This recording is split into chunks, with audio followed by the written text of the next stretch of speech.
I do have a brief announcement, and just wanted to share with you that next week, in place of this coming here, we need you to go to the Commons area in the Greenwood Student Center for class. We have a special activity over there that'll be kind of fun. It's Entrepreneurship Week next week. And so as part of Entrepreneurship Week, we take your peers and some of you who have entered Opportunity Quest, the business competition. We take their business ideas and we'll have those featured during our special event in the Greenwood Student Center. Your attendance in this class, the credit for attending in this class next week will come from going and participating in that activity. Participation will involve voting. You'll be able to go in and vote by name for some of your top choices of your peers' business ideas. And they will win cash as a result of your votes. So it's a peer voting student choice award for those business ideas. So if you're selected in the Opportunity Quest competition to go present there, you'll actually be there featuring, sharing your business with your peers.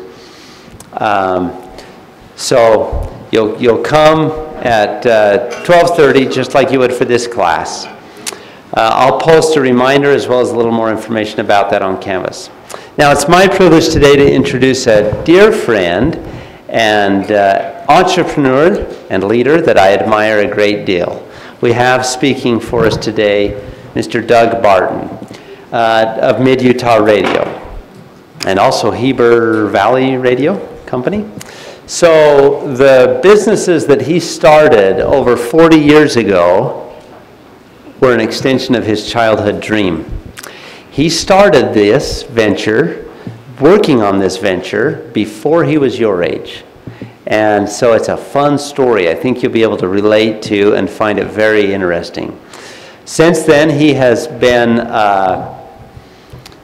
inducted into the Utah Broadcasters Hall of Fame.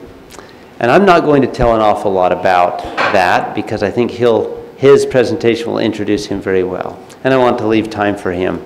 But I will say that entrepreneurs develop skills and practice skills in life that make them great leaders in community, families, churches, and so forth.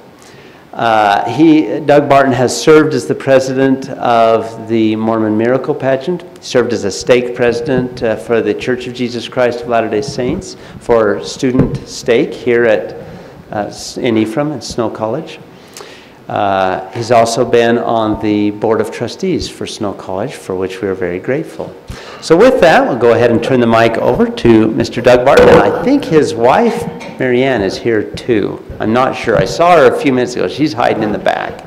So there she is, just stood up in the very back. They have children that have attended Snow College and have put up with and supported and sacrificed a lot for Doug to be successful in this business. So with that, will you please welcome Mr. Doug Barton.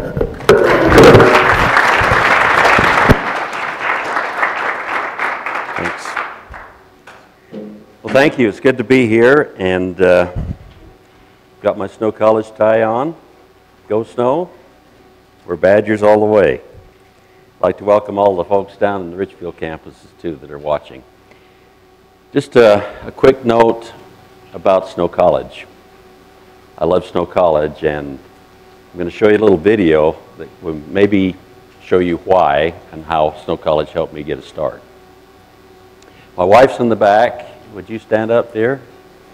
Marianne. She's the driving force behind me. And I'm going to show you right at the very beginning a video.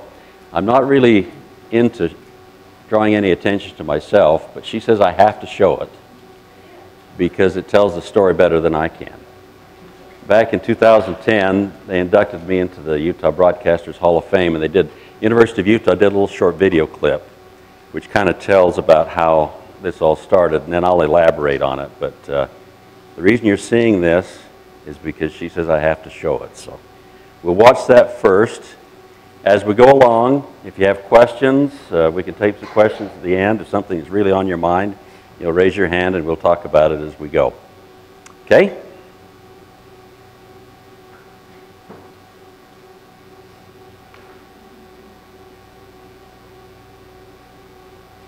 Okay,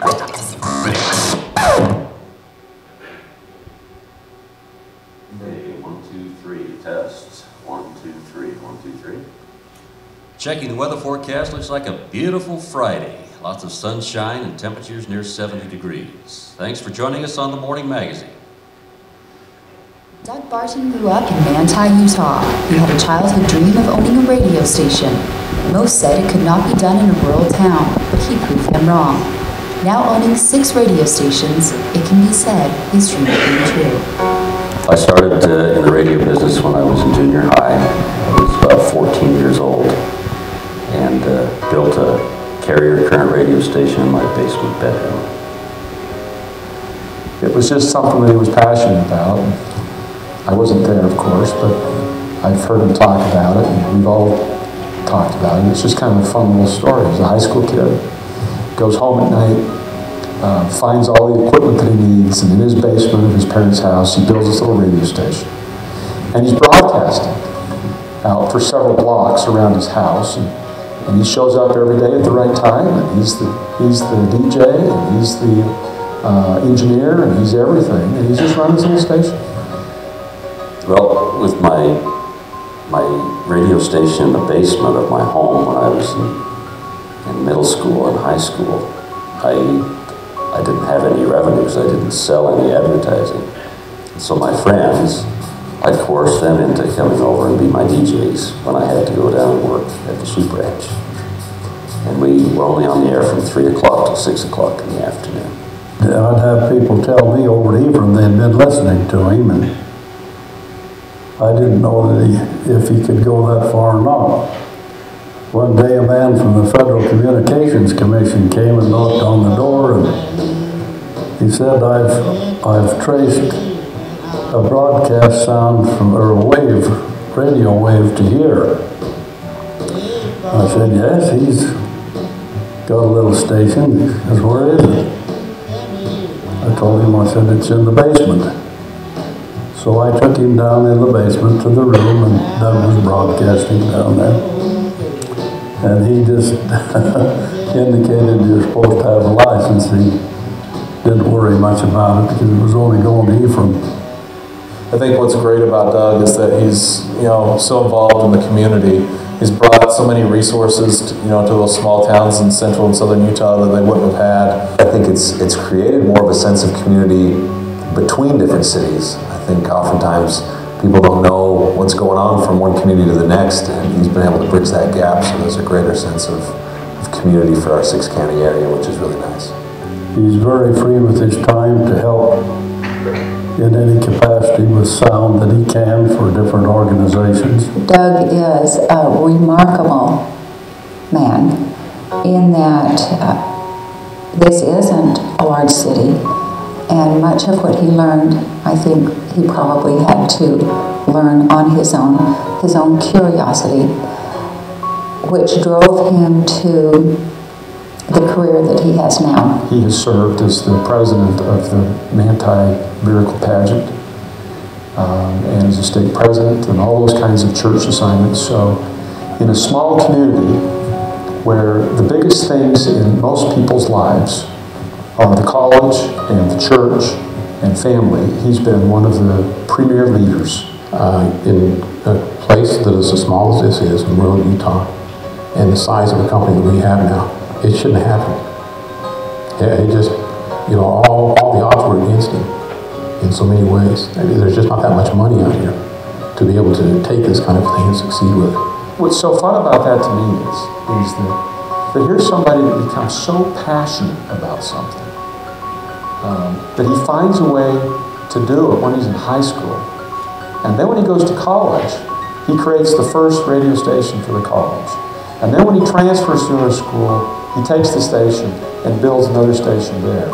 And then while he's working at that college teaching, everyone says, you can't move back to Sanpete County and make a radio station. You need to stay here teaching.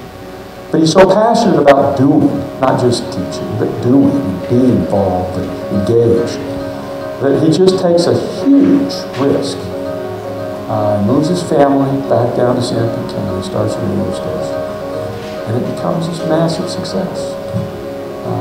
And it's a success because of sheer passion and force of will.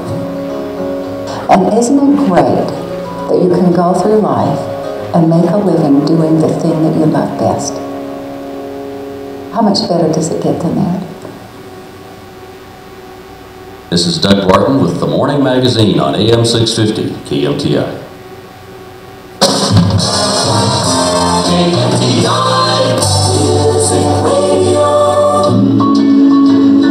Music now with the Raycon of Singers on our morning show, Invisible Tears. Invisible tears in my heart, incredible pain in my heart, indestructible memories are passing. Ladies and gentlemen. Hey Mike, what are you doing? Hi. I'm Mike, the chicken treat boy. Come on, give me that microphone. And then I'm going to do my commercial all by myself. All by yourself? So don't help me. Oh, I wouldn't think of it, Mike. I'm the star of this show. There's no doubt about that. There's the specials this week. Okay, go ahead with the special.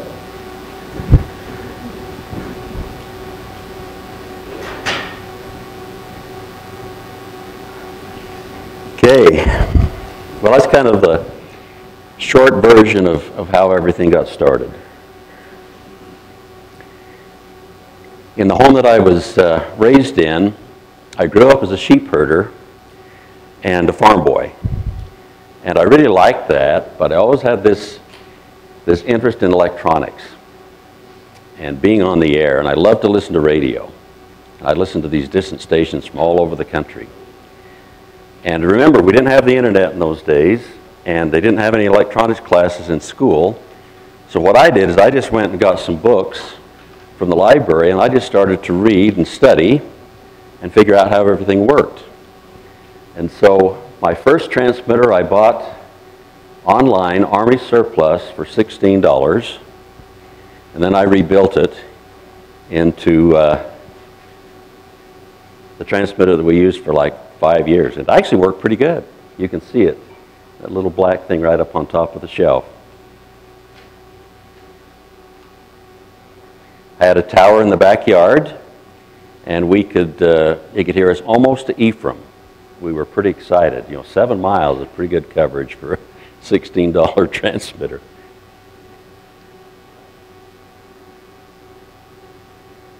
A couple of these pictures you got to see in the video. This is all handmade equipment that we put together because you couldn't buy it anywhere. When I graduated from Manti High School, just a year before I graduated, then I thought, well, I'm going to go to Snow College. What do I do with my radio station? So I went to Manti High School and asked them if they would like to buy my radio station. So I made a big sale. I sold the whole station for $200, and they set it up, and it was known as KMHS. And that was our grand opening, August 30th, 1965. We bought some old equipment from KCPX Radio, which is now part of Channel 4 television in Salt Lake. This was old equipment, but it was exciting to us because it was so much better than what we had. And it was set up in the front lobby, just one room off the front lobby, across from the principal's office. And they had a radio class at the high school, and everyone had a chance that wanted to sign up and come in and practice being a DJ. Our instructor was Ned Jensen, and we had, I think, 50 people go through that program while we were there. During this time, I came to Snow College, and Snow College didn't have a radio station, so I thought it would be really cool to have a campus radio station for Snow. So we got some funds together. I think for $500 or $600, we were able to find some equipment, and in the noise building, in the lower floor, we put together this little studio. And it was known as K-Snow, KSNO. It was on 660 on the dial, and we had a radio class, and we had 400 or 500 students that went through that class in a couple of years. It was an AM station. We thought, well, that's not going to be that well received, so let's go FM. So we added an FM station, which then became KEPH for K. Ephraim. And we broadcast the college games. We didn't have any money, and so I went down to one of the local mechanic shops, and I had him build me an antenna for $25. We put it on the noise building, and we operated with that until the cage came into existence quite a few years later. Now you have the cage over here, and it actually has really good coverage, broadcast from our main transmitter site over west of Manti. So, after I graduated from Snow College and had this experience here, I served in the LDS mission, and when I came back, I went to BYU. And I took a program there at BYU called Broadcast Communications, and I worked with radio and I worked with television. I worked on my master's degree and almost finished my master's degree. One of the things that was life-changing for me, and I think the reason why I did so much education, was while I was on my mission, I had an interview with one of my heroes. Richard L. Evans was one of the apostles of the Church of Jesus Christ of Latter-day Saints, and he was the voice of music and the spoken word and an employee at KSL Radio for 40 years. And during that 20-minute interview, we didn't talk much about church things, but what we talked about, he says, what are you going to do after your mission? I says, well, I'm going to go to school. I'd like to be a broadcaster like you. He says, let me give you a little advice. He says, what I would do is get all the education you can get. He says, now, in this business, it's more a matter of who you know and natural talent that you have. But he says, trust me, your education will help you a great deal. And so I took that to heart. I got all the education I could. And while I was at BYU, I had an opportunity to stay, and I taught broadcast communications for 2 years at BYU. But I really didn't like living in Provo because I'm a small town boy. And in fact, I live in Manti, and if Manti gets a stoplight, I may have to move to Sterling, you know? Sorry, Ephraim, you got one stoplight. But Provo was just too big for me. I loved my job. I loved working up there. And I loved what I did, but I had this passion to operate a radio station. So while I was teaching at the Y, the local station that I grew up listening to was KSVC in Richfield. It's an old pioneer station, been around since the late 40s. And I called up the owner and I said, would you consider selling your radio station to a college kid? And he said, you know, I would sell it to you, except I just barely sold it to another fellow. And I was so disappointed because I always wanted to own that station. And so I thought, well, I'll just go into competition with him. So I applied for a license for KMTI in Manti while I was teaching at BYU. When the license came in, I went to the head of the department and I said, I'm going to move back to Manti, and they really didn't want me to move. And he says, what are you going to do? And I says, I'm going to build a local radio station. He says, in Manti? Does anybody live there? I says, well, I don't know. I just have this passion. I want to do this. So I severed my ties there, although I kept teaching a little bit part-time at BYU for a couple of years. But made this big leap to move back to my hometown and to run a radio station. And our first station was 1340 KMTI, an AM station, had a whopping 1,000 watts. You could hear it almost in the whole county. I was pretty excited. That was our little coverage area right there. It was hard. I mean, you've been up and down the streets of the businesses in St. Pete. There's not a lot of business here, and a lot of people don't know this, but radio stations, commercial radio stations, make their revenue off of the sale of advertising. The government doesn't fund us. The only way we make a living is off the sale of advertising. So we went to work and we really sold some advertising. We built a building, put up some towers in 1976. There's quite a bit of money involved with it. We had to put up some large towers. Had to buy a lot of equipment.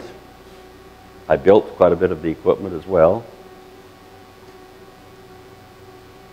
And then we found out that we needed to have an FM station to be competitive, and so I applied for a license for KMXU, which was a beautiful music station. It probably wouldn't be your format, but it was pretty popular in Sanpete County. We ran that for a number of years at 105.1. Don't you love the graphics? That's pretty homespun. The station did quite well, and we thought it would be good to increase our coverage areas. So we went from 1340 to 1590, which gave us the chance to increase our power by 5 times. So we went from a 1,000-watt station to a 5,000-watt station. And we operated with that for a few years, and then I had an opportunity to upgrade again to 650 and increase from 5,000 watts to 10,000 watts, and that's the facility we have now. And you can hear the station basically from the point of the mountain in North Utah County to St. George.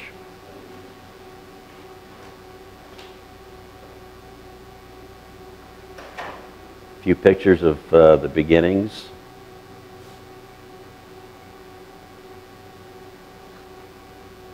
We have a lot of facilities now with a number of stations. I'm going to go through all the stations we have and kind of tell you the little story about how they came about. Our largest tower is a 400-foot tower down in Richfield. Those towers cost about $60,000 a piece. A lot of work to build those towers. We had, for FM signals, they need to be on top of mountains. And so we have a site west of Manti that was actually part of our sheep ranch. And I ran electrical power up there. And that's the slide you can see on your left. And that's where we built KMXU. That site, when I went up there, no one really wanted to come up and be with us and help pay for putting in the power line. But now, all your cellular comes from there. The Sheriff's Department radios come from there. Dominion Energy has their equipment up there, and all the television comes from there, plus all the radio comes from there. So it's a popular site, and it actually has started to, it was paid its way. So. And our latest venture was a few years ago, and that's on a site called Edna Peak, which is down by, anyone been through Marysvale? It's on the Tusher Mountains, and that site is 12,000 feet high. I was able to buy 45 acres of ground. It was an old patented gold mine claim up there. There actually is some gold up there, although I didn't find any gold nuggets when I was building the tower, unfortunately. But it's the 12,000 feet above the ground, or above sea level, and it's the tallest communication site in the United States. And several of our stations operate from that site, and you can hear basically those stations from Point of the Mountain to Cedar City. Because with FM stations, it's line of sight, and so the higher you are, the farther it goes. And so that was the plan to put in that big transmitter site on top of the mountain. If anyone wants a thrill ride, you can go with me in the Snowcat, and we'll go visit that site this winter. It's pretty cool.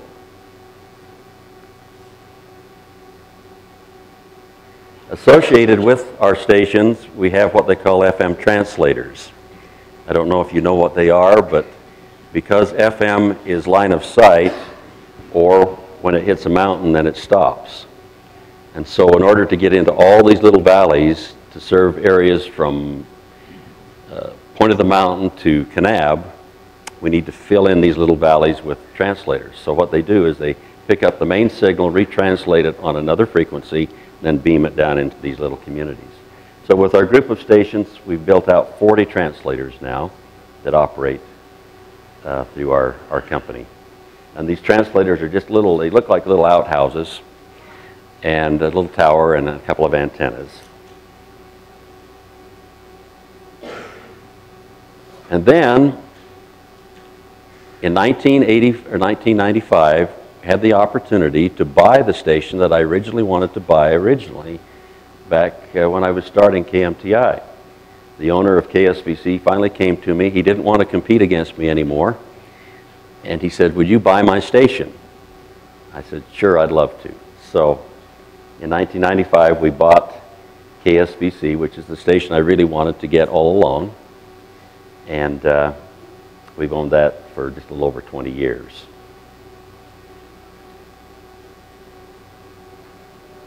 I thought this was kind of a fun little slide. I don't know if you can see it. Radio stations make income from the sale of advertising. A lot of people say, well, how much does an advertisement cost on the radio? Well, back in 1965, you could buy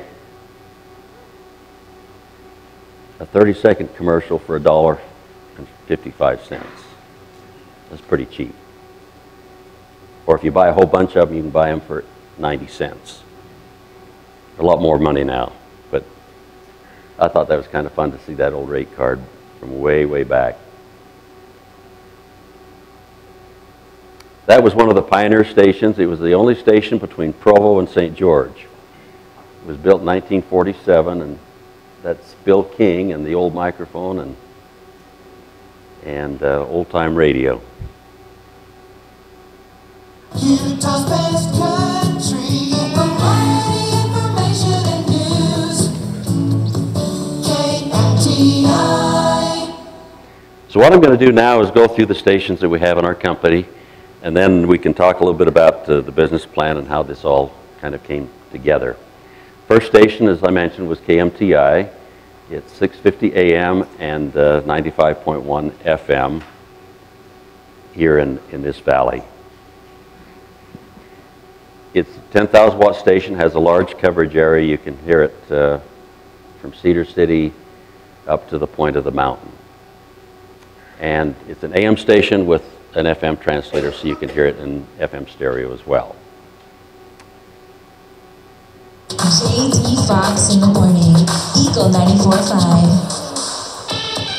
Number one hit music station, Eagle 94.5. 94.5 is the Eagle, and that took the place of KMGR, that was the FM station that we started originally. We changed frequencies, and it operates out of Manti and has a large coverage area with all those translators I mentioned. It covers basically from Point of the Mountain to beyond Kanab, down Highway 89. It's what we call a super hit station. It's kind of a hot AC station. You've probably heard it.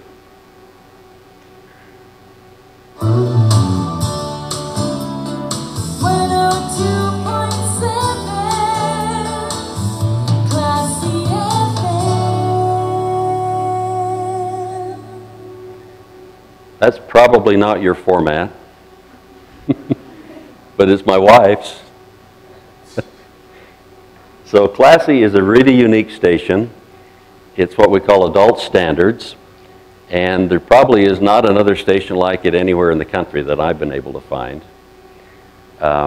We have huge streaming on this station. All over the United States and all over Europe, they listen to it, interestingly enough. It has our highest streaming numbers of any of our stations, and most of them are outside of Utah. And we get a lot of email. We get more mail and feedback on this station than any station we have, and they say, we love this station because we don't have anything like it in our area. And it's the station that plays Christmas music starting here in a couple of weeks. And our morning announcer is 83 years old. He's been in radio all of his life. He retired and moved to Ephraim and was bored. So he came to see me about 20 years ago, and he says, Doug, can I have a job? I'm bored. And we've had him on the air ever since then, and he's great. And we have all these widow ladies call up and want to know if he's available. He says, no, I'm married, but please keep listening. And we call it Classy, has the same basic coverage area from Point of the Mountain to Kanab. And then huge coverage through the streaming. All of our stations stream, and we have a lot of people listen online. If someone asks you what the boss is all about, just tell them to listen. If they still don't get it, you probably don't need that kind of negativity in your life. That's exactly the kind of random crap we don't need. J.D. Fox in the morning, Sharon and DJ D in the afternoon, and rockin' music all day. Here we go. Rock then, rock now, rock on with the boss. Okay, the Boss is our classic rock station. It's been on the air for a little over a year. It's been a huge success. I don't know if you like classic rock, but they do a really great job with it. It has a little bit smaller coverage area than the other stations because we couldn't get as much high power on the frequency that we got for this particular station, but it still covers basically San Pete and goes down through Sevier County and Millard County and that area. And it's basically just a music station. KSBC, Mid and Central Utah's talk, sports, and information station. KSBC, AM 980 and 100.5 FM, Richfield, Salina. KSBC is the station that I wanted to buy way back when we started KMTI, and we bought some 20 years ago. 980 AM then. Now we have 100.5 FM with it. It's a news talk format. We do a lot of sports on the station. We do a lot of local talk. We have conservative talk shows, Sean Hannity, Glenn Beck, Dave Ramsey, Rush Limbaugh, Clark Howard, all of those. We have sports on the weekends. We do a lot of local sports on our radio stations. We probably do more local sports than any station other than ESPN. Last year we did 350 local high school or college games. We have typically 8 games a week during basketball. We carry Snow College, and we also carry BYU, although they're having a hard time. KSBC AM has a large coverage area. It's 10,000 watts, and the FM fills in that area as well. We found that a lot of people like this format. They're very loyal to it, and they listen for long periods of time. Like, they'll turn it on and they listen to it all day, which we like for our advertisers. And we thought that it was important to have an FM signal with it so people can listen to it in their homes and in their businesses and that type of thing. Just like Uncle Ted's Root Beer, this station is home brewed right here in Utah. Goes down smooth, with just a little kick. It's cold brew, dude. We are 97.7 The Wolf. Okay, The Wolf is 97.7. It's out of, actually broadcasts out of Manti, but the transmitter is on that big 12,000-foot mountain. And if you like country, it's a great country station. It's probably our most listened to station. And the advertising is pretty much always sold out on that station. They do a great job with the country. We have Big D and Bubba, a really good morning show in the morning. They're really funny guys. And so that's our country. We actually have two country stations. We have 2 Wolf stations, which is a little bit confusing. But I'll explain what that's all about. Utah's #1 for new country. 93.7 The Wolf. KKUT is actually a Utah County station, and it also serves the Heber Valley. The contour is quite large. You can hear it clear over into Vernal and Roosevelt and all the way up into Salt Lake. And we have 2 Wolf stations with the idea that we have the country station here for these rural valleys, and then we have the city country station for Utah County. It covers about 700,000 people with that particular station. And then back in June, we had an opportunity to buy another station. My wife always says, now what are we doing? when are you going to retire? Right, dear? So this was a little station that I've had my eye on for a number of years. It's had a hard time, and finally the owners decided that they just wanted to let it go. And it was a little AM station on 1340 up in Heber City. Anyone been up in Heber? KTMP. And we were able to buy that in June of this year. We moved the studios downtown, and we were able to get an FM signal with it to make it more competitive. And we branded it as the Peak because it's right behind Timpanogos Peak and all of the mountains. And Heber City is a beautiful area, and it's growing like crazy, and it's been a really good business opportunity. That's to look at our studios.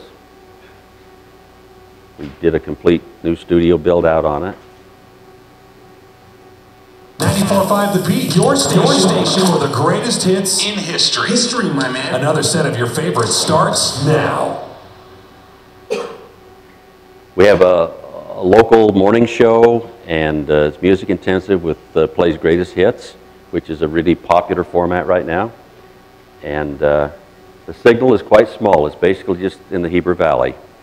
But they brand it as their station. It has their news, their sports, local interviews.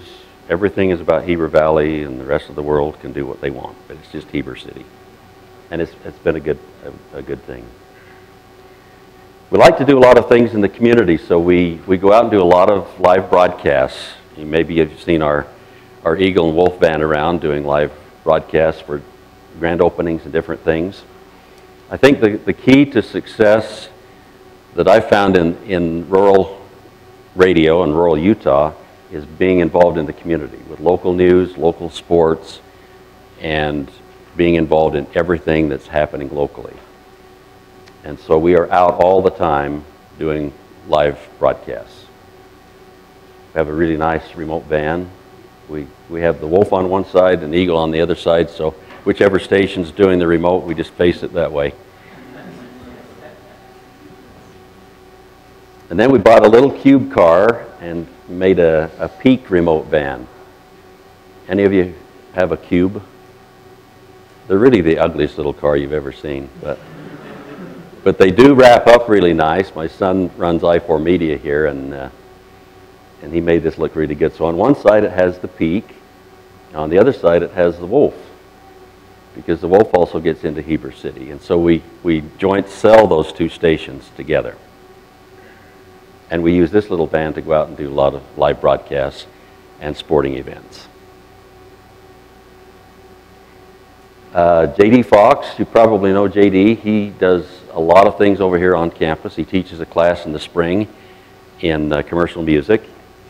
And he's our program director for the Boss and the Eagle and the Wolf. And he's been with me for probably 20 years. John, his real name is John Kuchenmeister. And when he was a Snow College student, he came to apply for a job at the radio station, and he says, I really want to be on the radio, Doug. And I says, what's your name? And he says, John Kuchenmeister. I says, that'll never do. We can't have a Kuchen, that's too long a name. So we nicknamed him Johnny K. So on the country station, he's Johnny K, and on the Eagle, he's J.D. Fox. Because he says, I've always wanted to be a fox. So John's been with us and does a lot of our programming. And then our morning announcer has been with me for almost 30 years is Larry Masco. And you can see him there in our KMTI studios with Jason Jackson, who's on the left. And KMTI does a lot of local news and talk as well as country music. And that's a look at their studios. Our employees have been with us a long time. Our youngest employee is my oldest grandson, Jaden, and he likes to climb towers, as you can see. We just hired a young man from Gunnison High School, Dylan Nielsen. When he came to work for me last year, he was 16 years old. He's incredibly talented. His father is the sheriff, the county sheriff, His dad had to haul him to work because he wasn't old enough to have a license yet. But he's one that we like to reach out into the community and to the schools, and if we find someone that really has a passion for that, we bring them on kind of an internship. And he now works for me part-time and full-time as much as he can, and he's the afternoon announcer on The Boss and the evening announcer on KMTI. So.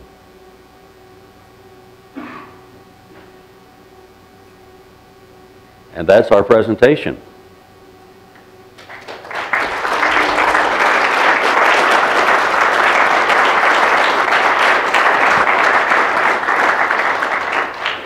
So we've got a few minutes.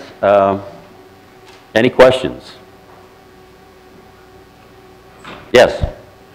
How easy is it to manage 6 different radio stations, or just several different radio stations rather than just one? Okay, good question. I'll repeat the question for the folks in Richfield. How easy is it to manage a number of different radio stations? Because we have a total of 8 stations. We actually have 9 frequencies, main frequencies. We have 8 different formats. So everything is located in Manti. That's our main headquarters.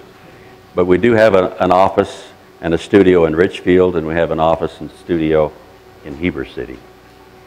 And it's a lot of work, but I have really, really good people. And one thing that I believe in is I like to treat my employees fair, and most of our people have been with us a long time, 10, 15, 20 years. Because in this business, it's notorious for a lot of turnover, particularly with on-air people. But I think your greatest asset are your employees. So the way I do it is I let my employees take a lot of the responsibility and let them have ownership in the company, and then try to compensate them so that they are happy and want to stay with it. Yes? Do you continue to search for companies to advertise, or they go to you? Okay, that's a really good question. How do we get our advertising, basically, right? Most of our revenue for advertising comes from local sales. We do have some national sales that comes in from what we call ad agencies. Maybe some of you are familiar with that. These are companies that specialize in creative marketing and ad placement, and a company like Zions Bank, for instance, will use an ad agency, and they will prepare the campaign, record the commercials, radio or TV, and then go out and make the buys at in the various markets that they want. Probably about 10 or 15% of our business comes from agency business. I would say 85% of our business comes from local sales. So we have like 6 salespeople that go out and sell advertising to the local retailers. And one of the things that's been, I think, successful for us is that we have a large market area. I mean, Sanpete County has a population of 30,000 plus people and not a lot of businesses. But when you serve 13 counties, that we sell in all 13 counties that we serve, and we sell them sports, we sell them all different kinds of things. And so with all of that coming together, it hopefully makes enough revenue to make it work. So I don't know if that answers your question, but a lot of it is locally generated by our sales force. And the idea is we go out and we sell them a concept. You listen to the radio, and hopefully you respond to an advertisement that you hear, and so they get a return for what they spend to promote their business. And of course, we want to have listeners, so that's why we have to pay a lot of attention to our programming and our format, so that with the stations that we have, we can niche about any format you want. If you have an older audience that you're trying to reach, then Classy is a great station for that, because it's for us old folks, we like that. If you want a younger audience, then you would go to the Eagle or to the Boss. And if you want someone that's, and talk radio kind of has a broad appeal, and so we'll use that, and country also has a really broad appeal. So that's kind of what we've tried to do with our formats to make it sellable. Any other questions? Yes.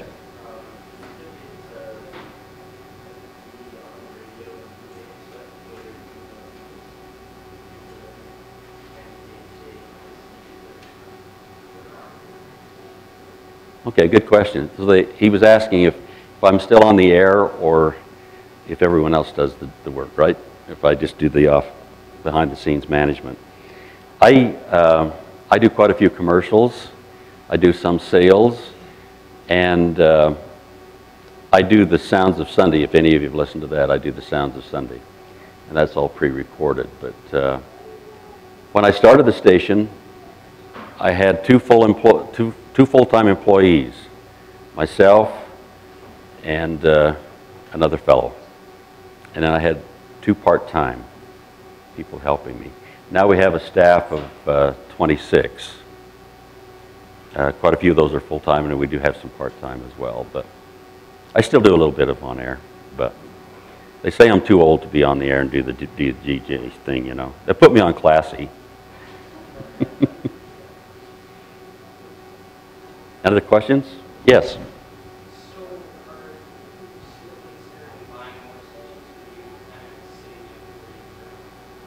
What do you think, dear? She says no. I don't know. My nature is I just love to build things. That's my drive. I just love to build things. And so, I mean, I'm 70 years old, and you know, in the few minutes, I got a couple minutes here, I just want to tell you a couple of things that are important to me.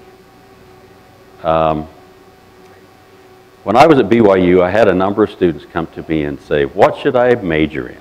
And since then, you know, I've had people come to the radio station and say, what should I major in? I had one student come up to me and he said something very interesting. He said, my dad wants me to be a dentist. I says, that's great. I says, what do you want to be? He says, I want to be a diesel mechanic. And I says, great. I says, you really want to be a diesel mechanic? He says, yeah, that's what I have a passion for. He says, what would you recommend I do? I says, be a diesel mechanic. Do what you want to do. I grew up as a sheep man and a farmer, and I love to do that, but I enjoyed this more. My dad had great perspective because he wanted me to work with his business. I know he did. But he never made me feel like I had to. He wanted me to choose my way. And he allowed me to do that, and I'm very grateful for that. And so what I would say is, if I give you any advice at all, pick something that you love to do. Now, I make a living at my hobby. I love to go to work every day. Not everything that I do is fun. Right, dear? That's right. But I love to go to work, and I'm going to keep going to work as long as I can because I love my job. Not everybody can make a living at their hobby. But be sure that you love what you do because you've got a lot of years to do it. And if you're good at it, regardless of what it is, you know, as long as it's an honorable profession, you will make good money at it. And you can be successful. The other thing I would say is what I just repeat what Elder Richard L. Evans told me. He says, get all the education you can get because in this society, everything's changing. When I started KMTI, we played records and our commercials were on cassettes and cartridges. And now, I don't have a record player in the whole building. Everything has changed. I didn't have a computer in the building. They hadn't invented them yet. Get all the education you can get, and then you can adapt, because you may have more than one job in your lifetime. You may have 3 or 4 jobs, but with a good education, you can adapt to it. And just go out there and dream big. And you know, people say, well, I guess your job is just fun all the time. And I says, you know, my job is like 80% hard work and 20% just a real hoot, lot of fun. But I'm grateful for my dad because he taught me how to work hard. I love to work. And it is a lot of work. But it's also rewarding if you work hard at it. And if you work hard If you're smart, you'll be successful, no matter what. Thank you.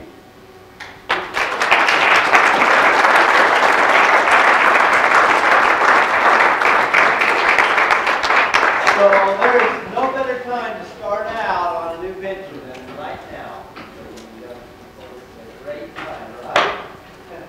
And it'll grow and evolve and excel right now. So thank you again.